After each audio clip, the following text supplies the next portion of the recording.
এই 4টা কাজ যদি কেউ জুমার দিনে করে, নবী করিম সাল্লাল্লাহু আলাইহি সাল্লাম বলেছেন ওই ব্যক্তি বাসা থেকে মসজিদ পর্যন্ত যে আসলো, যতগুলো পা ফেলবে, যতগুলো স্টেপ ফেলবে, যতগুলো কদম দিবে, প্রতিটা কদমের বিনিময়ে আল্লাহ রাব্বুল আলামিন তার অ্যাকাউন্টে, তার আমল নামাতে 1 বছর রাত জেগে, সারা রাত জেগে তাহাজ্জুদ নামাজ পড়লে এবং 1 বছর সারা দিন, প্রত্যেকটা দিন পুরা বছর জুড়ে নফল রোজা রাখলে যে পরিমাণ সওয়াব পাইতো, 1 বছর নফল রোজা, 1 বছর রাতভর জেগে তাহাজ্জুদের নামাজ পড়ার সওয়াব মাত্র একটা কদম ফেলার বিনিময়ে দিবেন।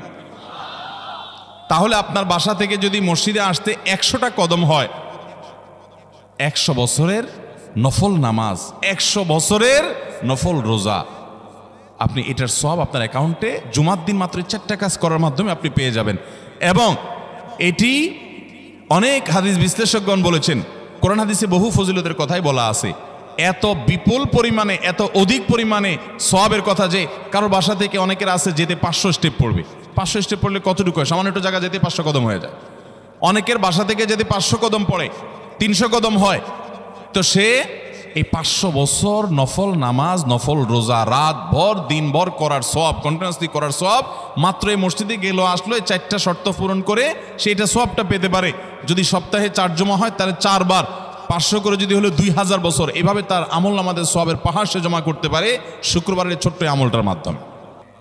সবচেয়ে বেশি যেটা করতে হবে পরিমাণে, জুমার দিন, জুমার রাত, বৃহস্পতিবার সন্ধ্যা থেকে নিয়ে শুক্রবার সন্ধ্যার আগ পর্যন্ত পরিমাণে সবচাইতে বেশি করতে হবে যে আমলটা, সেটা হলো দুরূদ শরীফের আমল। কিসের আমল? ভাইরা, দুরূদ এমন একটা আমল, আপনি যদি শুধু দুরূদের এই আমলটাকে আঁকড়ে ধরেন, সবসময় আপনার মুখ দিয়ে দুরূদ বের হতে থাকে, পড়তে থাকেন, তো নবী করিম সাল্লাল্লাহু আলাইহি সাল্লামের ভাষ্য অনুযায়ী, তার ওয়াদা অনুযায়ী, ইদান তুকফা হাম্মুক ওয়া তুগফার যামবুক, তোমার যত পেরেশানি আছে নবী সাল্লাল্লাহু আলাইহি সাল্লাম বলেছেন এই সব পেরেশানি দূর করার জন্য এই দুরূদের আমলটা যথেষ্ট হবে ইনশাআল্লাহ। এবং গুনাহ মাফের জন্য এই দুরূদের আমলটা কি হবে? যথেষ্ট হবে।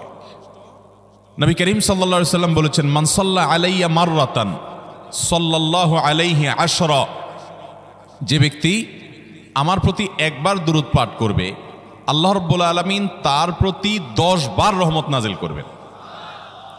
কয়বার রহমত নাজিল করবেন? আপনার জীবনে 10টি জায়গায় খুব ক্রাইসিসে পড়ে গেছেন, কোনো জটিল সিচুয়েশনে মুখোমুখি হয়ে গেছেন, বিপদের মধ্যে পড়ে গেছেন, ওই জায়গায় আল্লাহর রহমত পাবেন। এরকম একবার দুরূদ পাঠ করবেন, হকাদাই করে, যথাযথভাবে মহব্বতের সাথে 10 করবেন। নবী করিম সাল্লাল্লাহু আলাইহি ওয়াসাল্লাম বলেছেন, আকসিরু আলাইয়া মিনাস সালাতি মিন ইয়াউমিল জুমআতি ওয়া লাইলাতিল জুমআহ, তোমরা জুমার দিন এবং জুমার রাতে আমার প্রতি বেশি বেশি দুরূদ পাঠ করবে, দুরূদ প্রেরণ করবে। ফাইন্না সালাতাকুম মা'রুদাতুন আলাই, কারণ তোমরা যে দুরূদ পাঠ করো এটা আমার কাছে পেশ করেন আল্লাহর ফেরেশতারা, এবং রীতিমতো নামধাম সহকারে আল্লাহর একদল ফেরেশতা নিয়োজিত আছে। তারা বলেন, আল্লাহ, হে আল্লাহ রাসূল, আপনার অমুক উম্মত, অমুক অনুসারী, আল্লাহর অমুক বান্দা পৃথিবীর অমুক প্রান্ত থেকে, অমুক দেশ থেকে, অমুকের সন্তান, সে আপনার প্রতি দুরূদ পেশ করেছে জুমার দিনে, জুমার রাতে বা অন্য সময়ে। এটা নবী করিম সাল্লাল্লাহু আলাইহি সাল্লামের কাছে রিপোর্ট দেওয়া হয় আল্লাহর নিযুক্ত ফেরেশতাদের মাধ্যমে। আপনি যখন দুরূদ পাঠ করবেন, আপনার ভিতরে এই ফিল হবে যে আমি দুরূদ পাঠ করছি আর আমার নবীর কাছে এটা উপস্থাপিত হচ্ছে আমার নাম ধাম, আমার রিপোর্ট সহকারে। এই জন্য শুক্রবার এবং শুক্রবার দিন এবং রাত, অর্থাৎ বৃহস্পতিবার সন্ধ্যা থেকে নিয়ে শুক্রবার সন্ধ্যা পর্যন্ত এই 24 ঘন্টার মধ্যে নবী করিম সাল্লাল্লাহু আলাইহি সাল্লামের ভাষ্য খেয়াল করেন, আকসিরু আলাই, ওলামা একরাম জানেন নবী আলাইহিস সালাম সাধারণত কোনো আমল পরিমাণে বেশি করতে বলতেন না। পরিমাণে বেশি করতে বলার মতো আমল খুব কম ইসলামে। গোটা কোরআন যদি খোলেন আপনি, পরিমাণে অধিক করতে বলা হয়েছে এরকম আমল খুব বেশি পাবেন না। তোমরা বেশি বেশি করে নামাজ পড়ো, বেশি বেশি করে রোজা রাখো, এরকম কথা কোরআন হাদিসে নাই। অবশ্যই একজন ইমানদার 5 ওয়াক্ত ফরজ নামাজের পাশাপাশি অধিক পরিমাণে নফল নামাজও পড়বেন, সেটা ভিন্ন কথা। কিন্তু কোরআনে বেশি পরিমাণে আল্লাহর জিকির করার কথা বলা হয়েছে। আর নবী করিম সাল্লাল্লাহু আলাইহি সাল্লাম বৃহস্পতিবার সন্ধ্যা শুরু হলে শুক্রবার সন্ধ্যার আগ পর্যন্ত বেশি পরিমাণে করতে বলেছেন যে কাজটা, সেটা হলো দুরূদ শরীফের আমল। অতএব ভাইরা আমার, বৃহস্পতিবার সন্ধ্যা থেকে নিয়ে শুক্রবার সন্ধ্যা পর্যন্ত আপনি দোকানদার মানুষ, বৃহস্পতিবারে ব্যবসা করছেন, দোকানদারি করছেন, কোনো অসুবিধা নাই। আপনার অবসর সময়গুলোতে মুখ দিয়ে দুরূদ পড়তে থাকবেন। দুরূদের মধ্যে সবচেয়ে শ্রেষ্ঠ দুরূদ হলো নামাজে যেটা পড়েন, দুরূদ ইব্রাহিম। আল্লাহুম্মা সাল্লি আলা মুহাম্মদ ওয়া আলা আলি মুহাম্মদ কামা সাল্লাইতা আলা ইব্রাহিম ওয়া আলা আলি ইব্রাহিম ইন্নাকা হামিদুম। আল্লাহুম্মা বারিক আলা মুহাম্মদ ওয়া আলা আলি মুহাম্মদ কামা বারাকতা আলা ইব্রাহিম ওয়া আলা আলি ইব্রাহিম ইন্নাকা হামিদুম। তাহলে দুরূদের এই আমলটা এটা করার জন্য আল্লাহ তাআলা এমন সহজ করে দিয়েছেন যে ওযুর প্রয়োজন নাই। আপনার ওযু নাই, তারপর আপনি দুরূদ পাঠ করতে পারবেন। এবং আপনি এই বড় দুরূদ পড়ার মতো সময় নাই, তো আপনি একবারে সবচেয়ে সংক্ষিপ্ত দুরূদ পড়েন সাল্লাল্লাহু আলাইহি ওয়াসাল্লাম, তাতেও দুরূদ পাঠের সওয়াব পাবেন। চেষ্টা করব তো ইনশাআল্লাহ। শুক্রবার আসবে, দুরূদ বেশি বেশি করে পাঠ করব। আপনি দোকানে কাজ করেন, আপনার দোকানে আপনার সহকর্মী আরও কাজের লোক আছে, আপনি সবাইকে স্মরণ করাবার জন্য নিজে জোরে জোরে দুরূদ শরীফ পড়বেন এবং বলবেন যে শুক্রবার শুরু হয়ে গেছে, সবাই দুরূদ শরীফের আমল করো। ভাইরা আমার, আমি আমার জীবনের কথা বলতে পারি। আমার জীবনে ওই যে হাদিসের উপরে ইয়াকিন এবং বিশ্বাস আলহামদুলিল্লাহ ছিল। আমার জীবনে আমি অনেকবার দেখেছি এরকম জটিল পরিস্থিতি হয়েছে যে দেয়ালে পিঠ থেকে গেছে, নড়ার জায়গা নাই, আর কোনো আপাত দৃষ্টি থেকে এই বিপদ থেকে উদ্ধারের কোনো পথ নাই। দুরুদ, ইস্তেগফার, দোয়া ইউনুস, এই তিন আমল পাশাপাশি ইয়া জাল জালালি ওয়াল ইকরাম, এই চারটা জিনিসকে এমনভাবে ধরছে, বিশেষ করে দুরুদ, স্পেশালি সারাক্ষণ দুরুদ। আল্লাহ রাব্বুল আলামিন এমনভাবে সহযোগিতা করেছেন, এমনভাবে উদ্ধার করেছেন যে কল্পনা করলে অবাক লাগে এখন যে এটা কিভাবে সম্ভব। ভাইরা আমার, এক সাহাবী নবী করিম সাল্লাল্লাহু আলাইহি ওয়াসাল্লামের কাছে এসে বলছে, ইয়া রাসূলুল্লাহ, আমি যে দোয়া করি এই দোয়ার মধ্যে আমি নিজের জন্য করব, আমার ছেলে মেয়ের জন্য করব, অনেক কিছু করব, এটা সেটা, রিজিক চাইবো, সুস্থতা চাইবো, অনেক কিছুই তো আল্লাহর কাছে চাইবো। আপনি তো আল্লাহর রাসূল, আপনার জন্য দোয়া করলে আমাদেরই লাভ, একবার দোয়া করলে আল্লাহ 10 বার রহমত নাজিল করবেন, তো আপনার জন্য আমার দোয়ার ভিতরে কত পার্সেন্ট রাখবো? সাহাবী বারবার বিভিন্ন পার্সেন্টেজ বলছিলেন যে 3 ভাগের 1 ভাগ আপনার জন্য রাখি ইয়া রাসূলুল্লাহ, অর্ধেক রাখি, আরো বেশি করে রাখি। তিনি যত বলছেন নবী করিম সাল্লাল্লাহু আলাইহি ওয়াসাল্লাম আরো বাড়ানোর জন্য তাকে উৎসাহ দিচ্ছিলেন। এক পর্যায়ে যখন তিনি বললেন, ইয়া রাসূলুল্লাহ, আমি আমার কোনো দোয়ার সবটুকু যখন আপনার জন্য নিবেদন করব, আমি কোনো একবার যখন দোয়া করব, দোয়া শুধু আপনার জন্যই করব যখন, অর্থাৎ পিওর দুরূদ যখন পড়ব, নিজের জন্য আর কিছু চাইব না, শুধু আপনার জন্যই যদি চাই কোনোবার, তাহলে তখন নবী করিম সাল্লাল্লাহু আলাইহি ওয়াসাল্লাম বলেছেন, ইদান তুকফা হাম্মুক ওয়া তুগফার যামবুক, তাহলে তোমার সকল পেরেশানি থেকে উদ্ধারের জন্য এই দুরূদটাই যথেষ্ট হয়ে যাবে এবং তোমার সকল গুনাহ মাফের জন্য এটা যথেষ্ট হয়ে যাবে। মোহতারাম হাজরিন, দুরূদের আমলটা এত সুন্দর আমল, কিন্তু আবার তাড়াহুড়া করে পড়বেন না, সাল্লাল্লাহু আলাইহি সাল্লাম সাল্লাল্লাহু আলাইহি সাল্লাম সাল্লাল্লাহু আলাইহি সাল্লাম সাল্লাল্লাহু আলাইহি সাল্লাম সংখ্যা বাড়ানোর জন্য হুলস্থুল করে পড়লেন না, মুহাব্বতের সাথে সাল্লাল্লাহু আলাইহি ওয়াসাল্লাম সাল্লাল্লাহু আলাইহি ওয়াসাল্লাম আল্লাহুম্মা সাল্লি আলা মুহাম্মদ, অর্থ বুঝে বুঝে আল্লাহুম্মা সাল্লি আলা মুহাম্মদ মানে কি, আল্লাহ আপনি মুহাম্মদের প্রতি শান্তি বর্ষণ করুন। আরে ভাই, মুহাম্মদ সাল্লাল্লাহু আলাইহি ওয়াসাল্লামের প্রতি আল্লাহ তাআলা শান্তি এমনি বর্ষণ করবে, আপনি আমি দোয়া করলেও করবে, না করলেও। কিন্তু মাঝখান থেকে আমরা, ভাইরা আমার, কোনো বড় কর্মকর্তার কাছে আপনার কোনো কাজের ঠেকা আছে, কর্মকর্তার ওই ছেলেটার আপনি দেখছেন যে খাচ্ছে না, আপনি যদি বলেন, স্যার ছেলেটা খাচ্ছে না স্যার, একটু ডাক্তার দেখান স্যার, এভাবে তো বাঁচবে না, ওর কষ্ট হচ্ছে স্যার, আপনি বললেও উনি ওনার ছেলের দিকে কেয়ার করবে, কিন্তু আপনি এটা বলার কারণে তার নৈকট্য পাবেন কি পাবেন না, তার সিম্প্যাথি পাবেন কি পাবেন না। আরশ আজিমের মালিক তার হাবিবকে এত মহব্বত করেন, তিনি তার হাবিবের প্রতি এমনিতেই রহমত নাজিল করবেন, তাকে বিভিন্ন মর্যাদা আগে থেকেই দেওয়ার ঘোষণা দিয়ে রাখছেন, কিন্তু আপনি আমি দোয়া করলে আল্লাহ তাআলা তার মাধ্যমে আমাদের ভাগ্যকে সুপ্রসন্ন করে দিবেন। দুরূদের আমলকে জীবনের তরে আঁকড়ে ধরবেন ভাই, শুধুমাত্র জুমার দিন আর জুমার রাত না, সব সময় অধিক পরিমাণে। এরাবিয়ানদের মধ্যে আমলটা খুব বেশি আছে, তাদের দেখবেন তারা 2টা আমল, মুখে 2টা আমল, ভালো মন্দ তাদের মধ্যেও আছে, কিন্তু এই 2টা আমল তাদের মধ্যে খুব ভালো। বেশিরভাগ মানুষই দেখা যায় অবসর সময় আস্তাগফিরুল্লাহ, ইস্তিগফার করছে অথবা দুরূদের আমল করছে। আমাদের অবসর সব সময়গুলো নিয়ে গেছে মোবাইল ফোন। ভাইরা আমার, 4 বছর, 5 বছর, 6 বছর, 7 বছর, 10 বছর ধরে মোবাইল টিপতেছেন, ফেসবুক টিপতেছেন, ইউটিউব টিপতেছেন। বুকে হাত দিয়ে আমাকে জবাব দেয়া লাগবে না, নিজের বিবেককে একটু জবাব দেন।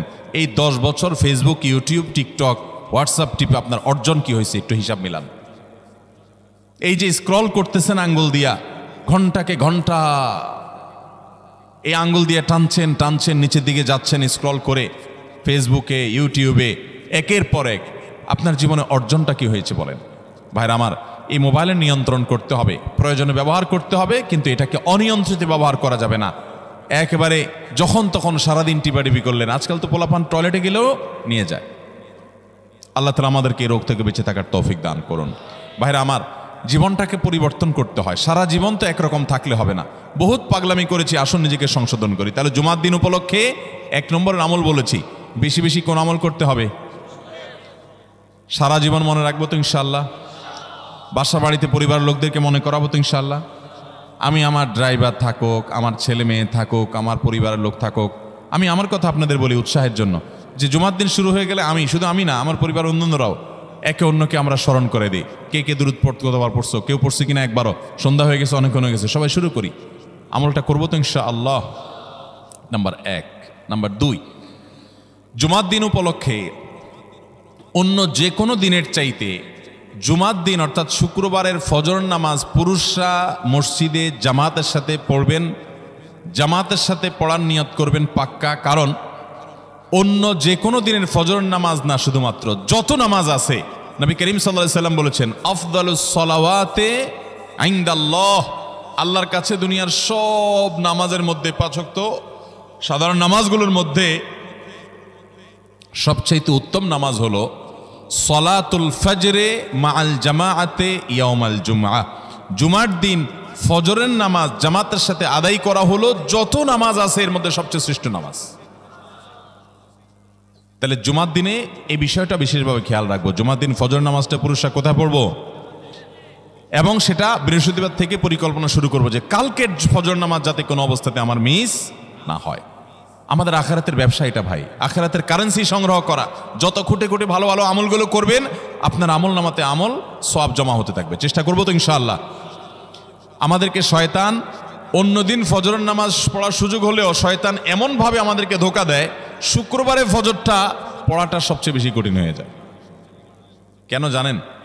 কারণ ইবলিস তো জানে। হাদিস আপনি জানেন না, হয়তো অনেকে হয়তো আজকে শুনছেন, আপনি আমি কোনো হাদিস না জানতে পারি, ইবলিস ঠিকই জানে যে ফজর নামাজ এই দিন যদিও জামাতের সাথে ফজর পড়ে ফেলায়, তাহলে তোর আখিরাতের ব্যবসা অনেক দূর আগে যাবে। ওর সাথে তো আমাদের বাবা আদমের সাথে সেই চ্যালেঞ্জ, আদম আলাইহিস সালামকে সিজদা করতে বলা হয়েছে, সে তো করে নাই। তার সৌজন্য বা তার জন্য সিজদা নিবেদন করে নাই। আল্লাহ তাআলা সেজন্য তাকে জান্নাত থেকে বের করে দিয়েছে। তার কারণে এই ইবলিস তখনই আল্লাহর সাথে, আল্লাহর সামনেই চ্যালেঞ্জ ছুড়ে দিয়েছে আদম আলাইহিস সালামের সাথে, যে লাউবিয়ান্নাহুম আজমাইন, আমি আদমের সব সন্তানগুলোকে পথহারা করে ছাড়বো, ওদেরকে জান্নাতের পথে চলতে দিব না। এই জন্য আল্লাহ তাআলার কাছে সে কিছু পাওয়ার চাইয়া নিছে। এর ভিতরে একটা হলো কিয়ামত পর্যন্ত হায়াত পাবে, আরেকটা হলো আমাদের রগের সাথে সে মিশতে পারে, রক্ত প্রবাহের সাথে মিশতে পারে, শরীরের মধ্যে প্রভাব সৃষ্টি করতে পারে, আমাদেরকে দুর্বল করতে পারে, মন্দ দিকে টানতে পারে, ভালো কাজ যেন না হয় মনে মনে কুমন্ত্রণা সৃষ্টি করতে পারে। এই পাওয়ার সে নিয়ে এসেছে। এই জন্য তার সাথে আমাদের চ্যালেঞ্জ। সে হাদিস জানে যে জুমার দিন ফজর পড়লে আমাদের অনেক লাভ হয়ে যাবে। এই জন্য সে বৃহস্পতিবার রাতে, অন্য দিন যদি আপনি 10টা 11টা বা 11:30টায় ঘুমান, 12টায় ঘুমান, জুমার দিন অর্থাৎ বৃহস্পতিবার দিবাগত রাতে আইসা ইবলিস বলে, আরে পাগল হইছস, কালকে হলো শুক্রবার, দোকানদারি নাই, ব্যবসা নাই, চাকরি নাই, মহিলাদেরকে বলে কালকে পোলাপানের স্কুল নাই, মাদ্রাসা নাই, আজকে একটু টক শো, মিষ্টি শো, নাটক, সিনেমা, ইউটিউব, ফেসবুক, ওয়াজই শোন অন্তত। শয়তান কি বলে, ঠিক আছে তো যদি এত ফিল্ম দেখতে মনে না চায়, তো যদি মুসলমান হস, নেককার হস, তো ঠিক আছে অমুক হুজুরের ওয়াজ শুন।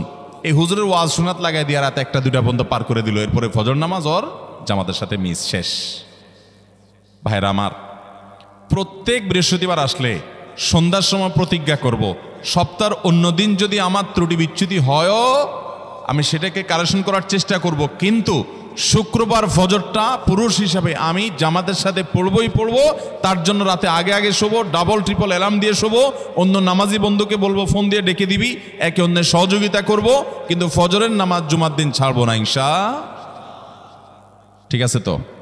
কয়টা আমল হলো? 2টা। মনে রাখবেন তো ইনশাআল্লাহ। আগামী বছর তো আমার মাহফিল আমি আর করব না, কিন্তু আগামী বছর যে মাহফিল করবেন সে আলোচককে আমি রিকোয়েস্ট করবো ইনশাআল্লাহ, আয়োজকরা এটার সবক যেন নেয় আগামী বছর। দিতে পারবেন তো ইনশাআল্লাহ? আমল যদি করেন তাহলে সবক ঠিকই দিতে পারবেন। ওই যে ভাই সবগুলো শুনে দিছে, কারণ এই আমল করেন। আচ্ছা, 3 নম্বর আমল হলো সূরা কাহাফ পড়ব। কোন সূরা পড়ব? সূরা কাহাফ। যারা কোরআন পড়তে পারেন না তারা শুনবেন, আর যারা পড়তে পারেন তারা নিজে পড়বেন।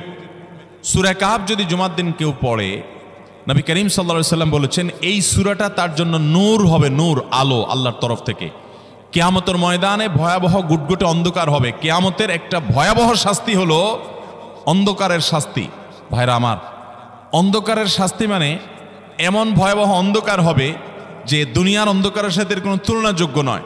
সেই ভয়াবহ অন্ধকারে কিছু আমল আছে যে আমলগুলো মানুষের ওই অন্ধকারের মধ্যে আলোর কাজ দিবে। এর মধ্যে একটা হলো অজুর অঙ্গগুলো যদি কেউ ভালো করে অজু করে, সুন্দর করে ডুলডালে যেন শুকনা না থাকে, উত্তম রূপে যদি অজু করে, কেউ পানি অপচয় না করে, পানি অল্প নয় কিন্তু ডলে বেশি, সুন্দর করে যদি কেউ অজু করে, এই অজুর অঙ্গগুলো কিয়ামতের ময়দানে উজ্জ্বল হয়ে জলজল করে জ্বলতে থাকে এবং তার জন্য আলোর কাজ দেয়। সবাই যখন অন্ধকারের আযাবের মধ্যে নিমজ্জিত থাকে, হাউতাশ করে, তখন এই ব্যক্তির এই আমলটা তার আলো ভূমিকা আসে। আর আরেকটা হলো এই সূরা কাহাফ। অন্য অনেক উলামা ইকরাম বলেছেন এর ব্যাখ্যা হলো সূরা কাহাফ যদি কেউ এক বৃহস্পতিবারে পড়ে, পরের বৃহস্পতিবার পর্যন্ত, এক শুক্রবারে যদি পড়ে, পরের শুক্রবার আগ পর্যন্ত পুরো সপ্তাহব্যাপী তার ভিতরে নূর, ঈমানের নূর, তাকওয়ার নূর, ইলমের নূর, আমলের নূর, ভালো মানুষ হওয়ার নূর তার ভিতরে আল্লাহ তাআলা সৃষ্টি করে দিবেন। এই জন্য জুমার দিন সূরা কাহাফ পড়বো তো ইনশাআল্লাহ। আলহামদুলিল্লাহ ভাই, আপনাদেরকে যে আমলগুলো করছি এগুলো আমি, আমার পরিবার সদস্য, পরিচিত, সহকর্মী, আমি চেষ্টা করি সবাইকে স্মরণ করানোর এবং আমল করার চেষ্টা করি। আপনাদেরকেও বলছি ভাই, জুমার দিন যেহেতু, অতএব আজকে জুমার দিন উপলক্ষে বলে যাচ্ছি, জুমার দিনের এই 14-15টা আমলের মধ্যে সামারি করে আমি 5টা আমল করে দিচ্ছি যে এগুলোর গুরুত্ব অনেক বেশি অন্য অনেকগুলো চাইতে, এগুলো বিশেষভাবে করব। তাহলে এর মধ্যে প্রথমটা চলে গেল দুরুদ বেশি বেশি করে পড়ব। দ্বিতীয়টা হলো জুমার দিনের ফজর নামাজ কোন অবস্থাতে জামাতের সাথে পড়া মিস করব না, কারণ নবী সাল্লাল্লাহু আলাইহি সাল্লাম বলেছেন সকল নামাজের মধ্যে সবচেয়ে সেরা, উত্তম, শ্রেষ্ঠ নামাজ, অর্থাৎ ওয়াক্তিয়া নামাজের মধ্যে সবচেয়ে শ্রেষ্ঠ নামাজ হলো জুমার দিনের ফজরের নামাজ জামাতের সাথে পড়া। তাহলে মহিলারা কি করবে? মহিলারা পুরুষদেরকে উঠায় উঠায় মসজিদে পাঠিয়ে দিবে এবং সহযোগিতা করবে, তাহলে তার মাধ্যমে তারাও একই সওয়াব পেয়ে যাবে। আর 3 নম্বর আমলে বলেছিলাম সূরা কাহাফ, এটা নারী পুরুষ সবাই করবে বেশি বেশি করে, ঠিক আছে তো ইনশাআল্লাহ? আমরা অনেক ভাই আছি সপ্তাহের 6 দিন আমাদের কোরআন পড়ার সুযোগ হয় না, তো অন্তত জুমার দিন সূরা কাহাফটা যদি আপনি বাধ্যতামূলক করেন, আলহামদুলিল্লাহ, এটা অনেক বড় সূরা, পড়তে আপনার 20-25 মিনিট 30 মিনিট সময় পর্যন্ত লেগে যাবে। আপনি আধা ঘন্টা সময় ধরে যদি আস্তে আস্তে সুন্দর করে পড়েন, তো সপ্তাহে একবার অন্তত কোরআনের সাথে আপনি সময় দিলেন। আরেকটা সুসংবাদ শুনেন, সূরা কাহাফ যদি কেউ মুখস্থ করে, তেলাওয়াত করে নিয়মিত, বিশেষ করে সূরা কাহাফের প্রথম 10টা আয়াত যদি কেউ মুখস্থ করে, নবী করিম সাল্লাল্লাহু আলাইহি সাল্লাম বলেছেন কিয়ামতের আগে দাজ্জালের যে ফিতনা আসবে, যেই ফিতনায় বহু মানুষ দাজ্জালকে আল্লাহ মনে করে বেঈমান হয়ে জাহান্নামে যাবে, এই ফিতনা থেকে পৃথিবীতে এমন কোনো নবী ছিল না, এমন কোনো রাসূল আসেন নাই। এই মানব ইতিহাসের প্রথম মানুষ আদম আলাইহিস সালাম থেকে নিয়ে আমাদের মুহাম্মদ সাল্লাল্লাহু আলাইহি সাল্লাম পর্যন্ত এই লক্ষ লক্ষ যত নবী রাসূল এসেছে, সমস্ত নবী রাসূলরা একটা ব্যাপারে সাবধান করে গেছেন, দাজ্জাল আসবে, যে দাজ্জালের হাতে পাওয়ার থাকবে এত বেশি, অলৌকিকত্ব থাকবে এত বেশি, সে মরা মানুষকে জিন্দা করে ফেলবে, জিন্দা মানুষকে বলবে সে মরে যাবে, তার হাতেই সব কন্ট্রোলিং পাওয়ার থাকবে, দুনিয়ার সমস্ত রিজিক তার হাতে কক্ষিগত থাকবে, এমন পাওয়ার থাকবে তাকে দেখে মানুষ বলবে হ্যাঁ এই তো আল্লাহ, এই তো সব কিছু পারে, বেঈমান হয়ে যাবে। এই দাজ্জালের ফিতনায় তোমরা পড়বা না, বেঁচে থাকবা, বুদ্ধি দিয়া বিবেক দিয়ে মানুষ বাঁচতে পারবে না। দাজ্জালের ফিতনা থেকে বাঁচার জন্য সকল নবী রাসূলরা এই জন্য সাবধান করেছেন। আমাদের নবী সাল্লাল্লাহু আলাইহি সাল্লাম নামাজের শেষ বৈঠকে দোয়া মাসুরের জায়গায় একটা দোয়া পড়তেন, আল্লাহুম্মা ইন্নী আউযু বিকা মিন আযাবিন নার ওয়া আযাবিল কবর ওয়া আউযু বিকা মিন ফিতনাতিল মাহইয়া ওয়াল মামাত ওয়া আউযু বিকা মিন শাররি ফিতনাতিল মাসীহিদ দাজ্জাল। আল্লাহ আপনার কাছে দাজ্জালের ফিতনা থেকে পানা চাই। 1450 বছর হয়ে গেছে, এখনো দাজ্জালের আবির্ভাব হয় নাই, হবে কিয়ামতের আগে, কখন হবে আল্লাহ ভালো জানেন। কিন্তু নবী সাল্লাল্লাহু আলাইহি সাল্লাম বলেছেন সূরা কাহাফের প্রথম 10 আয়াত যদি কেউ মুখস্থ করে, তো এই ব্যক্তিকে আল্লাহ রাব্বুল আলামিন এবং যদি তেলাওয়াত করে, এই ব্যক্তিকে আমলের মাধ্যমে দাজ্জালের ফিতনা থেকে আল্লাহ বাঁচিয়ে রাখবেন। দাজ্জাল তো অনেক পরের কথা, কোথাকার কোন আল্লাহর প্রতি অবিশ্বাসী মুশরিক বা কাফের খেলোয়াড় একটু পায়ের ভিলকি দেখায়, লক্ষ লক্ষ কোটি কোটি মানুষ হুমড়ি খেয়ে তার ভক্ত হয়ে ইমানি চেতনা, আমলি চেতনা, তাকওয়া, তাহারাত সব খুয়ে বসে থাকে। আর সেখানে দাজ্জালের মতো এরকম মিরাকল, সব মিরাকল তার হাতে থাকবে। এরকম পরিস্থিতি যখন আসবে তখন মানুষ কি করবে? এখন এই যে তথ্য প্রযুক্তির উন্নতির এই সময়ে কত মুসলমানের সন্তান বেঈমান হয়ে যাচ্ছে, বিজ্ঞানরাই তারা আল্লাহ বানায় বসে থাকতেছে, আছে না নাই? ধারণামূলক বিষয়কে তারা চূড়ান্ত বিষয় বানিয়ে বসে আছে, বেঈমান হয়ে যাচ্ছে। এবং টাকার যে কারিশমা, টাকা দিলে সব হয়ে যায়, টাকা নাই তো কিছুই হয় না। এই জন্য বেঈমান হয়ে অনেকে বলে যে টাকাই নাকি দ্বিতীয় খোদা, নাউজুবিল্লাহ। ভাইরা আমার, দুনিয়ার এই ভেলকি কি দেখছি আমরা? কিয়ামতের আগে ভেলকি আরো অনেক দেখবে আমাদের পরবর্তী প্রজন্ম, আমাদের ছেলে মেয়েরা, নাতিপুতিরা আরো অনেক ভেলকি দেখবে। এমন ভেলকি দেখবে যে তাদের আল্লাহর প্রতি ঈমান আনা, আখিরাতের প্রতি বিশ্বাস করাটা কঠিন থেকে কঠিন হয়ে যাবে। এরকম পরিস্থিতি তৈরি হবে দুনিয়াতে। তথ্য প্রযুক্তির উন্নতির নাম দিয়ে, এটার নাম দিয়ে, সেটার নাম দিয়ে মানুষের জীবনযাত্রা সহজ হবে, কিন্তু এর মাধ্যমে মানুষের ঈমান দুর্বল হওয়ার অনেক সম্ভাবনা, শঙ্কা তৈরি হবে এবং শয়তান সেগুলো সৃষ্টি করবে। এই আশঙ্কা থেকে বাঁচার জন্য সূরা কাহাফটা হলো মহৌষধের মতো। অতএব জুমার দিন প্রত্যেক শুক্রবারে সূরা কাহাফ পড়ব তো ইনশাআল্লাহ। মায়েরা, বোনেরা, আমরা ভাইয়েরা যারা আছি, বাবারা যারা আছি, আল্লাহর ওয়াস্তে জীবনের তরে নিয়ত করে নেন আজকের মাহফিল থেকে জীবনে কখনো বৃহস্পতিবার সন্ধ্যা থেকে শুক্রবার সন্ধ্যার আগ পর্যন্ত আমার হাজার ব্যস্ততা থাকুক, সূরা কাহাফটা পড়া ছাড়া আমি কোনো কাজ করব না আমি আল্লাহর অনেক বান্দাকে ব্যক্তিগতভাবে জানি, আমি নিজেও এতটা গুরুত্ব দিয়ে করতে পারি না।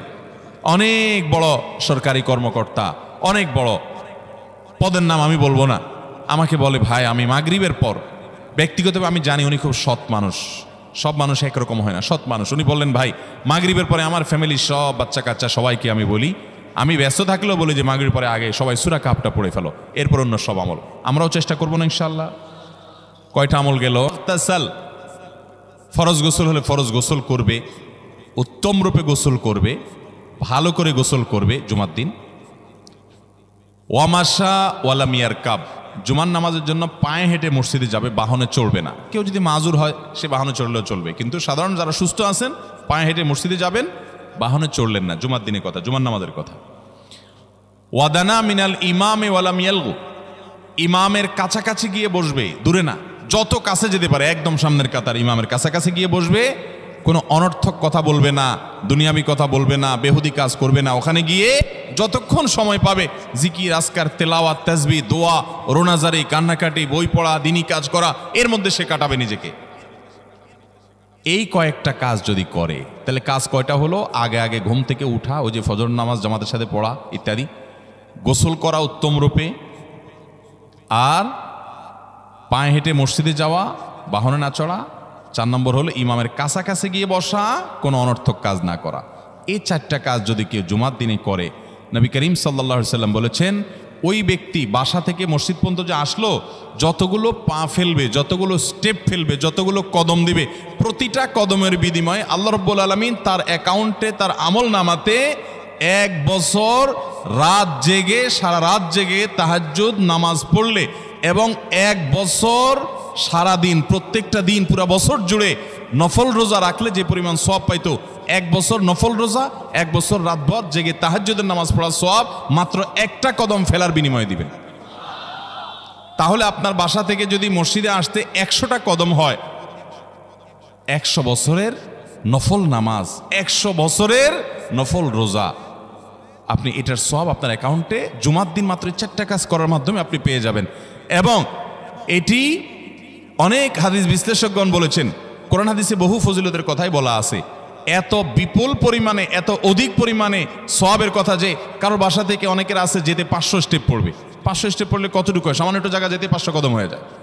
অনেকের বাসা থেকে যদি 500 কদম পড়ে 300 কদম হয়, তো সে এই 500 বছর নফল নামাজ, নফল রোজা, রাত ভর দিনভর করার সওয়াব, কন্টিনিউয়াসলি করার সওয়াব মাত্র এই মসজিদে গেল, আসলো, এই 4টা শর্ত পূরণ করে সেইটা সওয়াবটা পেতে পারে। যদি সপ্তাহে 4 জমা হয় তাহলে 4 বার 500 করে যদি হলো 2000 বছর, এভাবে তার আমল নামাদের সওয়াবের পাহাড় সে জমা করতে পারে শুক্রবারের ছোট্ট আমলটার মাধ্যমে। চেষ্টা করব না ইনশাআল্লাহ। আমি দেশে বিদেশে অনেক আল্লাহর বান্দাকে আমি শুনেছি, এ হাদিস আমি যেদিন থেকে জেনেছি আমি চেষ্টা করেছি এটার আমল, এটার প্রচার মানুষের মধ্যে ছড়ানোর। আমি যখন সৌদি আরবে আজ থেকে আর অনেক বছর আগে, তখন কোনো এক বক্তব্যে আমি আমলের কথা বলেছি। আমার অনেক ভাইয়েরা দেশে বিদেশে দেখে বলছেন ভাই আমলটা শুরু করেছি, আমার কাছে ভালো লাগে, আপনারাও আমলটা করবেন, অন্য আরেকজনকে শিখাবেন এবং দাওয়াত দিবেন। ঠিক আছে তো ইনশাআল্লাহ? তাহলে কয়টা আমল গেল? 4টা। 1 নম্বর গেছে বেশি বেশি দুরূদ পাঠ করা, 2 নম্বর হলো জুমার দিনে ফজর নামাজ জামাতের সাথে পুরুষরা পড়া, 3 নম্বর হলো সূরা কাহাফ পড়া, তেলাওয়াত করা। আর 4 নম্বর হলো এই 4 শর্ত পূরণ করে মসজিদে আগে আগে গিয়ে সুন্দর করে খুতবা শুনে চলে আসা, কোনো কথাবার্তা খুতবা চলাকালীন সময় কোনো কথাবার্তা অনর্থক কাজ না করা। 5 নম্বর এবং সর্বশেষ আমল হলো জুমার দিনে একটা সময় আছে দোয়া কবুল হয়। দোয়া কবুলের যে সময়গুলো আছে এর ভিতরে অত্যন্ত ইম্পর্টেন্ট একটা সময় হলো জুমার দিন। শুক্রবারের একটা সময় সম্পর্কে নবী সাল্লাল্লাহু আলাইহি ওয়াসাল্লাম বলেছেন যে একটা সময় আছে শুক্রবারের, এই সময়ে বান্দা কোনো দোয়া করলে আল্লাহ তাআলা ফিরিয়ে দেন না, কবুল করেন। কিন্তু সময়টা যে ঠিক কখন এটা হাদিসে নবী সাল্লাল্লাহু আলাইহি ওয়াসাল্লাম বলেন নাই, যাতে করে হয়তো আমরা সারাদিনেরই কম বেশি দোয়ার চেষ্টা করি। এই বিষয়ে মুহাদ্দিসগণ, হাদিস বিশ্লেষকগণ, পণ্ডিত ওলামায়ে কেরামগণ হাদিসের বিভিন্ন আকার ইঙ্গিতকে গবেষণা করে অ্যানালাইসিস করে এক একজন এক এক সময়ের কথা বলেছেন। তবে বেশিরভাগ ইমাম, বেশিরভাগ পণ্ডিত ওলামায়ে কেরাম, বেশিরভাগ আপনার ইসলামিক স্কলারগণের বক্তব্য হলো যে এই সময়টা হলো জুমার দিনের শেষ প্রহর, আসরের পর থেকে নিয়ে সূর্য ওঠার আগ পর্যন্ত এই সময়টা। অতএব আমরা জুমার দিনের 5 নম্বর আমল হলো বেশি বেশি করে সারাদিনই কম বেশি দোয়া করব। দোয়ার জন্য সবসময় হাত তোলাও জরুরি না, যদিও সাধারণ অবস্থায় দোয়ার জন্য হাত তোলা আদব, কিন্তু আপনি চলতে ফিরতে, উঠতে বসতে, কাজের ফাঁকে আপনি আল্লাহর কাছে মনে মনে দোয়া নিবেদন করবেন। অনেক চাওয়া আমাদের আল্লাহর কাছে আছে। ভাইরা আমার, নবী রাসূলুল্লাহ সাল্লাল্লাহু আলাইহি ওয়াসাল্লাম বলেছেন কারোর পায়ের জুতার ফিতাটা ছিঁড়ে গেছে হাঁটার সময়, এটার এমন কি লাগাইলে ঠিক হয়ে যাবে, কিন্তু একজন ইমানদার ওইটার জন্য সে আল্লাহর কাছে সাহায্য চাইবে। আল্লাহ, এটাও একটা বিপদ, একটা ছোট বিপদ থেকে অনেক কিছু ঘটে যায়, আপনি আমাকে উদ্ধার করেন। সে সবসময় আল্লাহর দিকে মনোনিবেশ করবে। নবী করিম সাল্লাল্লাহু আলাইহি ওয়াসাল্লামের পুরো জীবনকে যদি আপনি অ্যানালাইসিস করেন আপনি অবাক হয়ে যাবেন। একটা বই আছে বাংলায়, বান্দার ডাকে আল্লাহর সাড়া, এটা বাংলা অনুবাদিত নাম। এই বইয়ের লেখক হলেন হিসনুল মুসলিমের যে রচয়িতা উনি শেখ সাঈদ আল গাহতানি রহমতুল্লাহি আলাইহি। ওনার সোহবতে যাওয়ার, ওনার সান্নিধ্যে থাকার একাধিকবার খুব কাছাকাছি বসার সুযোগ আমার হয়েছে। সৌদি আরবের একজন বড় আলেম ছিলেন, দুনিয়া থেকে চলে গেছেন। তো ওনার লেখা বান্দার ডাকে আল্লাহর সাড়া, এই বইটা বেশ মোটা সোটা একটা বই। পুরোটা পড়বেন যে নবী করিম সাল্লাল্লাহু আলাইহি ওয়াসাল্লামের জীবনে যে কত রকমের দোয়া করতেন। আল্লাহ আজকার নামে একটা বই আছে ইমাম নববীর, এটাও বাংলা হয়ে গেছে অনুবাদ, আপনি পড়লে অবাক হয়ে যাবেন। ডক্টর খন্দকার আব্দুল্লাহ জাহাঙ্গীর রাহিমাহুল্লাহর রাহে বেলায়েত একটা বই আছে দোয়া এবং জিকিরের, আপনি অবাক হবেন যে কি পরিমাণ দোয়া এবং জিকির নবী সাল্লাল্লাহু আলাইহি ওয়াসাল্লাম জীবনে পড়তেন। ঘুম থেকে ওঠার সময় দোয়া আছে না নাই? এরপরে ঘুম থেকে উঠে যখন আপনি বাথরুমে যাবেন দোয়া আছে না নাই? আবার টয়লেটে গেলেন, টয়লেট সেরে আসলেন, আপনি ওযু করবেন, ওযুর জন্য দোয়া আছে না নাই? বিসমিল্লাহ। এরপরে ওযু শেষ করলেন, কালিমায়ে শাহাদাত আছে না নাই? এরপরে আপনি যখন ঘর থেকে বের হয়ে মসজিদে যাবেন, বের হওয়ার দোয়া আছে। বের হয়ে আপনি মসজিদে যাচ্ছেন, যাই পথে পড়ার আলাদা দোয়া আছে। এরপরে আপনি মসজিদে প্রবেশ করবেন, তার জন্য দোয়া আছে। মসজিদে ঢুকার পরে মসজিদে ঢুকার নামাজ আছে। এরপরে মসজিদে নামাজ বন্দিগি ইবাদত জিকির করে বের হচ্ছেন, সেটার জন্য আবার দোয়া আছে। আবার আপনি যাচ্ছেন, কাজকর্মে যাচ্ছেন, বাজারে যাচ্ছেন, সেটার দোয়া আছে। স্ত্রী সহবাস করার সময় দোয়া আছে। দোয়া নাই, জিকির নাই, এমন কোনো মুহূর্ত ইমানদারের জীবনে থাকতে পারে না। নবী করিম সাল্লাল্লাহু আলাইহি ওয়াসাল্লাম এই পরিমাণ দোয়া করতেন। এই জন্য ভাইরা, দোয়া যদি সবসময় করতে কষ্ট হয় হাত তুলতে, আপনি হাত তোলা ছাড়া শুক্রবারে দোয়া করেন, দোয়াটা অনেক বেশি করা দরকার। আমাদের কত জিনিস আল্লাহর কাছে চাইতে হয়, আমরা আল্লাহর কাছে চাই না। পেটে অসুখ হয়েছে, আমরা ডাক্তারের কথা মাথায় আগে আসে, আপনি ওষুধ খান, ওষুধ খাওয়া সুন্নত, কিন্তু ইমানদার সব কিছুর আগে আল্লাহর কথা স্মরণ করবে এবং আল্লাহর কাছে বলবে আল্লাহ আপনি সহজ করে দেন। আপনার অসুখ হয়েছে, সব কিছুর আগে নাপার কথা মনে আসে, আরে ভাই প্যারাসিটামলের কথা মনে আসে, এটা দোষের না, কিন্তু আপনার মনে আগে আসতে হবে যে নবী সাল্লাল্লাহু আলাইহি ওয়াসাল্লাম দোয়া শিক্ষা দিয়েছেন, যদি কেউ ব্যথার জায়গায় হাত দেয় এবং পড়ে আউযু বিইজ্জাতিল্লাহি ওয়া কুদরাতিহি মিন শাররি মা আজিদু ওয়া হাজির, আল্লাহ রাব্বুল আলামিন তার ব্যথা দূর করে দিবেন। এক সাহাবী এই হাদিসের উপর আমল করে তৎক্ষণাৎ তার ব্যথা দূর করেছেন। শুধু ইয়াকিনের অভাব, শুধু বিশ্বাসের অভাব, ঈমানের অভাব। তাহলে আমাদের আল্লাহর দিকে মনোনিবেশ করতে হবে দোয়ার জন্য বেশি বেশি। তাহলে শুক্রবারে 5 নম্বর আমল হলো বেশি বেশি কি করবো ইনশাআল্লাহ? দোয়া, বেশি বেশি দোয়া করবেন, উঠতে বসতে চলতে ফিরতে। বিশেষভাবে সূর্য ডুবার আগের যে সময়টা শুক্রবার, অর্থাৎ দিনের শেষ সময়টা, বিশেষভাবে আল্লাহ তাআলার কাছে দোয়া করব। ঠিক আছে তো ইনশাআল্লাহ? কয়টা আমল বললাম? 5টা আমল। 1, বেশি বেশি দুরুদ। 2, ফজর নামাজ জামাতের সাথে পড়া পুরুষরা, মহিলারা অক্তমতো পড়বেন, পুরুষদেরকে পাঠাই দিবেন মসজিদে। 3, সূরা কাহফ পড়বেন। 4, আগে ঘুম থেকে উঠে উত্তম রূপে গোসল করে মসজিদে আগে আগে গিয়ে পায়ে হেঁটে গিয়ে সামনে ইমাম সাহেবের কাছাকাছি গিয়ে বসা, অনর্থক কথা কাজ না করা, তেলাওয়াত জিকির আজকারের মাশগুল থেকে নামাজটা পড়ে বের হয়ে আসা, এই কাজ। নাম্বার 5, দোয়া করা, বিশেষ করে দিনের শেষ প্রহরে। আমল করবো তো ইনশাআল্লাহ? মনে থাকবো তো ইনশাআল্লাহ? আমরা প্রয়োজনে বাসায় গিয়ে একটা কাগজে নোট করে ফেলবো, লিখে ফেলবো, লিখে এরপরে ওয়ালে টাঙ্গায় দিবেন বাসায় যে জুমার দিন এই 5 কাজ আমি ছাড়বো না। আপনি যদি মনেও না থাকে, আপনার যদি ভুলেও যান আপনি, এই কাগজ আপনাকে মনে করাবে ইনশাআল্লাহ। বাসায় ফ্যামিলির লোকদের সাথে শেয়ার করবেন। জুমার দিন হুজুর বলেছেন, আমি একটু আমার মন থেকে বলিনি, এগুলো সব কোরআন হাদিসের কথা বলেছি আপনাদেরকে। কোরআন হাদিসের আলোকে 5টা আমলের কথা বলেছেন, বিশেষভাবে জুমার দিন আমি 5টা আমল করবই করব। ভাইরা আমার, প্রত্যেক জুমার দিন যদি আপনি একটু ইমানের রিচার্জ করেন, ইনশাআল্লাহ সারা সপ্তাহ আপনার জন্য সেটা উপকারে আসবে। চেষ্টা করবো তো ইনশাআল্লাহ। এবং দোকানে অফিসে টাঙ্গায় রাখবেন। যারা এই টাঙ্গায় রাখার আমলটা করবেন, আয়োজক যারা আছেন, আপনাদের কাছে আমার অনুরোধ যে ভাইরা এই কাজটা করছেন, ওনারা যদি আয়োজকদের মাধ্যমে ছবিটা আমার কাছে পাঠাইতে পারেন, আমার অফিসে নিয়ে আমি ইনশাআল্লাহ নিজে হাতে তাদের পুরস্কার দেব। বিশেষ করে এই মাহফিলের লোক যারা আছেন আজকের, আয়োজকদের মাধ্যমে। আল্লাহ তাআলা এই আমলগুলো আমাকে আপনাকে আমাদের সবাইকে করার তৌফিক দান করুন। আমল মনে রাখবো তো ইনশাআল্লাহ, আমল করবো তো ইনশাআল্লাহ। যাদের কাজ আছে, ফজর নামাজটা বিশেষ করে মিস হবে মনে হয়, তারা যাইতে পারেন, কোনো অসুবিধা নেই। অন্যান্য সময় আমরা সাধারণত দেখি যে মানুষ ঠেকায় না, মানুষ ঠেকায় না, বিশেষ করে রাত বেশি হয়ে গেলে ফজর নামাজ মিস হবে এই আশঙ্কা হলে আপনার বসার চাইতে বরং যাওয়া ভালো। যাই হোক ভাই, কিন্তু আওয়াজ না করি, সবাই আওয়াজ বন্ধ করি। ভাই প্রশ্ন উত্তরে যাই আমরা, বিসমিল্লাহ। প্রথম প্রশ্ন, মেয়েদের মডেলিং বোরকা পর্দার জন্য কতটুকু জায়েজ? আপনারা অনেকে বোরকা বিক্রি করেন না, এখানে আছে না? ভাইরা আমার, যেই সমস্ত বোরকার মধ্যে কারুকার্য আছে অনেক বেশি, বোরকার মধ্যে আবার মডেলিং হয়, অবাক করা বিষয়। কিয়ামতের আগে যে আসলে আরো কত কিছু হবে। এই বোরকার উপরে যদি মডেলিং কারুকার্য হয়, চাকচিক্য হয়, বোরকা যদি খুব টাইট ফিট হয়, বোরকা যদি এমন হয় যে বোরকা বরং পুরুষের দৃষ্টিকে আরো বেশি আকর্ষণ করে, তাহলে এই বোরকা ঢাকার জন্য আরেকটা বোরকা লাগবে। তা না হলে পর্দা হবে। পর্দার উদ্দেশ্য হলো নিজের সৌন্দর্যকে অনাবৃত করা, নিজের সৌন্দর্যকে ঢেকে রাখা, এটাই হলো পর্দার কি উদ্দেশ্য।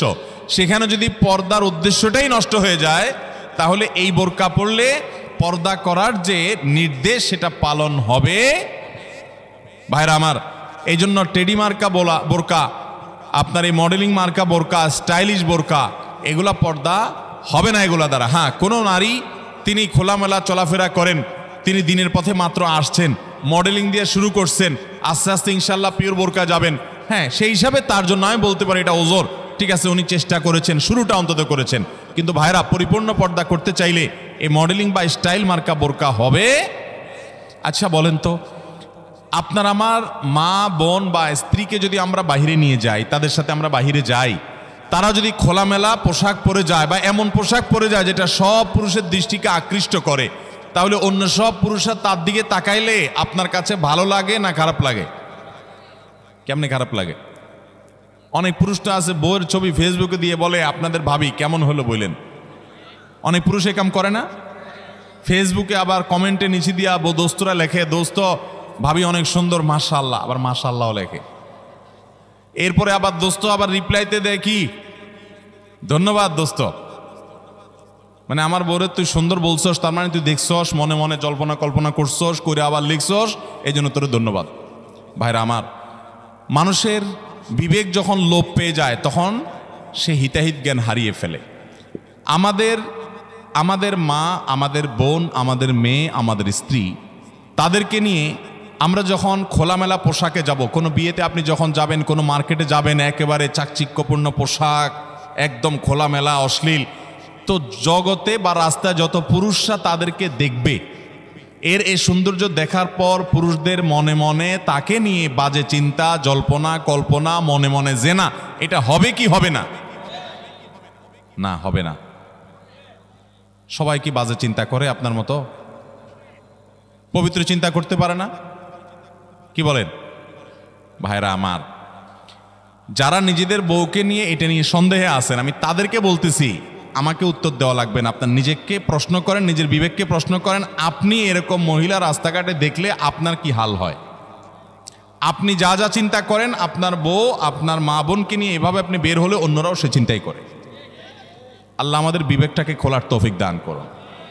আমি মিডল ইস্টে, বিশেষ করে সৌদি আরবে অনেক মানুষ দেখছি, দিনদারির নামগন্ধ নেয়, টাকা নিচে সে জুব্বা পরে, হারাম কাজ করে, বিড়ি খায়, সিগারেট খায়, 2 নম্বরই করে, মানে মুসলমান হিসেবে কোনো ভালো মুসলমান না। কিন্তু গল্লির ঠাওয়ার ঠিক আছে, জায়গা মতো সে একেবারে সুসের মতো সোজা, বইয়ের ব্যাপারে পরিপূর্ণ পর্দা মেনটেন করে, কোনো রাষ্ট্রীয় নির্দেশের কারণে না, বেশিরভাগ পুরুষরা এটা করে এই জন্য, কারণ সে জানে তো সে নিজে অন্যের মেয়েকে খোলামেলা দেখলে কি জল্পনা কল্পনা তার মনে আসে সে জানে, অতএব তার স্ত্রীকে নিয়ে গেলে অন্যরা কি জল্পনা করবে সে জানে, এই জন্য তার আত্মসম্মান বোধের জায়গা থেকে সেইটা করে। মুসলমান নারী তার ভিতরে আত্মসম্মান বোধ থাকবে যে আমাকে নিয়ে মানুষ বাজে চিন্তা করবে, জল্পনা কল্পনা করবে, নোংরা চিন্তা করবে, এটা কোনো নারী করতে দিতে পারে।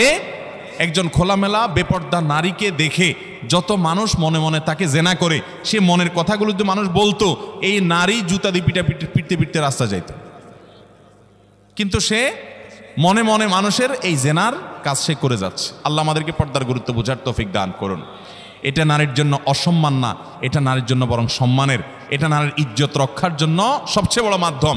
আমাদের সেকুলার অতি সেকুলার উগ্র নাস্তিক বন্ধুরা বলে যে হুজুরদের মনটাই খারাপ, এই বেটারা বলে মহিলা দেখতে বলে তাদের বলে অবস্থা খারাপ হয়, এই বেটাদের চরিত্রই খারাপ। অর্থাৎ আমাদের এই ভাইরা যারা এই সমালোচনা করতেছেন, আমাদের এই ভাইগুলোর দ্বারা মনে হচ্ছে যে ওনাদের মনের ভিতরে কোনো এই সমস্ত বাজে চিন্তা আসে না, ওনাদের মনটা একদম ফেরেশতার মতো পবিত্র। এরকম যাদের কোনো চিন্তা জল্পনা কল্পনা আসে না, এরা হয় মিথ্যুক আর না হলে রুগী, হয় এগুলারে ডাক্তার দেখাইতে হবে, পুরুষত্বের ঘাটতি আছে, আর নাহলে মিথ্যুক। আল্লাহ তাআলা সৃষ্টি করেছেন এভাবে, তোমার কোনো মনে চিন্তাই বাজে আসে না, তোমার মতো এই অসুস্থ মানুষ, তোমার তো হাসপাতালে ভর্তি হওয়া উচিত। আল্লাহ রাব্বুল আলামিন আমাদেরকে পর্দার গুরুত্ব বোঝার তৌফিক দান করুন। অনেক পুরুষ আছে নিজের বউয়ের জন্য চাকচিক্যপূর্ণ বোরকা পরে নিয়ে যান। না ভাই, আপনার বউর যত সাজগোজ সব বাসা বাড়িতে হবে একান্তে। আপনি বাইরে রাস্তাঘাটে কেন বিলে বেড়াচ্ছেন? মহর দিয়ে বিয়ে করছেন আপনি, আর রাস্তাঘাটে মানুষকে দেখা বেড়াচ্ছেন। আত্মসম্মান বোধ থাকা উচিত। আল্লাহ আমাদেরকে পর্দার গুরুত্ব বোঝার তৌফিক দান করুন। তাহলে স্টাইলি বোরকা এগুলো পড়লে কিন্তু কাজ হবে না, বোরকার কাজ হবে না। আমি এখান থেকে গ্রামে যাব এবং ওই দিনই আবার চলে আসব, এক্ষেত্রে আমার নামাজ কি কসর করতে হবে? দেখুন, গ্রামে আমরা প্রত্যেকে যার যার বাড়িতে যখন যাব, সেটা আমাদের মূল ঠিকানা, আসল ঠিকানা হলে সেখানে আমি 1 ঘন্টার জন্য যদি যাই, নামাজ আমাকে পুরা পড়তে হবে। নিজের স্থায়ী ঠিকানাতে কখনো কসর হয়? পথে কসর হবে। বাড়িতে যখন চলে গেছেন, আপনার বাড়ি কুমিল্লাতে, আপনার বাড়ি চট্টগ্রামে, আপনার বাড়ি বগুড়াতে বা খুলনাতে বা সিলেটে, আপনার বাড়ি যেখানেই হোক না কেন, যখন সফরের দূরত্ব হবে, নিজের স্থায়ী ঠিকানায় 1 ঘন্টার জন্য যদি যান, সেখানে পুরো নামাজ পড়তে হবে, কসর চলবে। কিন্তু কিছু লোক আছে, গ্রামে বাড়ি আছে ঠিক আছে, কিন্তু তাদের গ্রামের বাড়ি এখন আর স্থায়ী ঠিকানা না। ধরুন আপনি ঢাকা শহরে বাড়ি কিনছেন বা ফ্ল্যাট কিনছেন, পাসপোর্টে এনআইডিতে সরকারি সব কাগজে পত্রে ঠিকানাতে আপনি স্থায়ী ঠিকানাও এটা, বর্তমান ঠিকানাও এটা। গ্রামের বাড়ি আছে কিন্তু ওটা আপনার স্থায়ীও না, বর্তমান ঠিকানাও না, জাস্ট বেড়াইতে যান, ভাই বেড়াদাররা আছে, অন্যরা আছে, তাহলে ওইটাতে আপনি গেস্ট, সেখানে আপনি কসর পড়বেন। এবং এটা আপনার স্থায়ী এবং বর্তমান ঠিকানা হলে, অনেকে আছে বাড়িতে জমি জমা আছে, শুধুমাত্র থাকার ঘরবাড়িও নাই এবং ভাগযোগ হয়ে গেছে, সে শুধু গেস্ট হিসেবে যায়, ভাইদের মেহমান হয়ে যায়, তাহলে সে কসর পড়বে। আর না হলে স্থায়ী ঠিকানায় গেলে 1 ঘন্টার জন্য সে কি করতে হবে? পুরো নামাজ পড়তে হবে, যদি স্থায়ী ঠিকানা হয় তার গ্রাম। এরপরে প্রশ্ন হলো, আমি অনেকবার তওবা করেছি, প্রত্যেকবারই ভঙ্গ হয়েছে, তাহলে কি আমি মুনাফিক হয়ে গেছি? না ভাই, তওবা হওয়ার পর তওবা ভেঙে যাওয়াটা অস্বাভাবিক নয়। আপনারা খুশি হবেন শুনে, আমাদের রব আল্লাহ রাব্বুল আলামিনের একটা গুণবাচক নাম হলো তাওয়াব। কি নাম ভাই? তাওয়াবের মানে জানেন? আল্লাহু আকবার। রিপিটেডলি, বারবার যিনি বান্দার তওবা কবুল করেন। এই জন্য ভাই, একবার গুনাহ হয়ে গেছে, আল্লাহর কাছে তওবা করেছেন, চেষ্টা করছেন যে আর যেন না হয়, কিন্তু আবার শয়তান কাত করে ফেলে দিয়েছে, আবারও তওবা করে ফেলবেন এবং দুর্বল হবেন না। এখানে ইবলিস আপনাকে বলবে, তুই এতবার একই কাজ করে তওবা করছস আল্লাহর কাছে, আবার কোন মুখে তওবা করবি? থাক, বাদ দে। আপনার তওবা থেকে দূরে সরাবে। এটা হলো শয়তানের সবচেয়ে বড় অস্ত্র। কখনো নিরাশ হওয়া যাবে না। তওবা আগের বারের চাইতে পরের বারটা আরো স্ট্রং করবেন, যে ঠিক আছে আগের বারটা তওবা আমি দুর্বল ছিল, এটাকে আরো স্ট্রং করব, চেষ্টা করবো না ইনশাআল্লাহ। তাহলে তওবা বারবার করতে হবে, বারবার করতে হবে। ভেঙে গেলে আরো শক্ত হার্ডলি তওবা করতে হবে, নিজের প্রতি নিজে শাসন চালাতে হবে, এভাবে ইনশাআল্লাহ সামনে আগাইতে হবে। ভারতবর্ষে একজন কবি বলেছেন, আরে ইয়ে কুস্তি তো হয় অমর ভর কি, কবি ও দাবালে কবি তু দাবালে। ইবলিসের সাথে তোমার লড়াই তো সারা জীবনের। কখনো ইবলিস তোমাকে কাত করে ফেলে দিবে, তোমার দ্বারা গুনাহ করায় ফেলবে, আবার কখনো চোখের পানি ফেলে কেঁদে কেটে আল্লাহর কাছে একান্তে। ভাইরা, কিছু নির্জন সময় কাটানো দরকার। আমাদের কোনো নির্জন সময় নাই। নির্জন সময় হলে ওই মোবাইলে আমরা ঢুকে পড়ি, মোবাইল টোবাইল বন্ধ করে ফেলে দিনে রাতে 24 ঘন্টার ভিতরে 5 ওয়াক্ত নামাজের পরে আগে যে কোনো সময় অন্তত 2-4-5টা মিনিট একটু চিন্তা ভাবনা করবেন, একটু নিজের হিসাব মিলাবেন, আল্লাহর সাথে কথা বলবেন। আজকে একটা গুনাহ হয়ে গেছে, আজকে একটা কাস্টমার মহিলা আসছে, তার সৌন্দর্য দেখে তাকে নিয়ে বাজে চিন্তা জল্পনা কল্পনা করেছি, নোংরামি করেছেন, গুনাহ কাজ করেছেন। কোনো কাস্টমার এসেছে, তার সাথে ফাঁকি ঝুঁকি দিয়েছেন, 2 নাম্বারই করেছেন, মিথ্যা কথা বলেছেন, কিনা দর এত আসে বলেছেন, আসলে এত আসে নাই। এই যে মিথ্যা বলেছেন কয়টা টাকার জন্য, এই টাকা দুনিয়াতে থেকে যাবে, মিথ্যাটা আপনার আমলনামা যুক্ত হয়ে আখিরাতে যাবে। এইসব কথা চিন্তা করে আল্লাহর কাছে চোখের পানি ফেলে একান্তে, আল্লাহ করে ফেলেছি আজকে শয়তানের পালায় পড়ে, আল্লাহ খেয়াল ছিল না, আপনি মাফ করে দেন। মালিক, আপনি মাফ না করলে কিয়ামতের ময়দানের শাস্তি হবে ভয়াবহ, দুনিয়াতে আপনি ছেড়ে দেন, আল্লাহ মাফ করে দেন। মাফ চায়া দুনিয়া থেকে ওইটাকে নিষ্পত্তি করেন, একটু চোখের পানি ফেলেন, সেজদায় পড়ে যান, 2 রাকাত সালাতুত তওবা নামাজ পড়ে আল্লাহর কাছে মাফ চান, এরপরের দিন আরও স্ট্রং করেন। এভাবে আপনি লড়াই চালাতে থাকবেন। আরে এই কুস্তি তো হয় অমর ভর কি, কবি ও দবালে কবি তু দবালে। শয়তান গুনাহ কমা আপনার দ্বারা করায়া সে জিতে যাবে, আর আপনি তওবা করে চোখের পানি ফেলে গুনাহ মাফ করিয়ে তারপরে আপনি শয়তানের উপরে জিতে যাবেন। তওবা করতে থাকবো তো ইনশাআল্লাহ। তওবা করতে কখনো ক্লান্ত হবেন, তওবা অব্যাহত রাখবেন, অনবরত রাখবেন। দুনিয়াতে কোনো ফেরেশতা মানুষ নাই, সবাই গুনাহ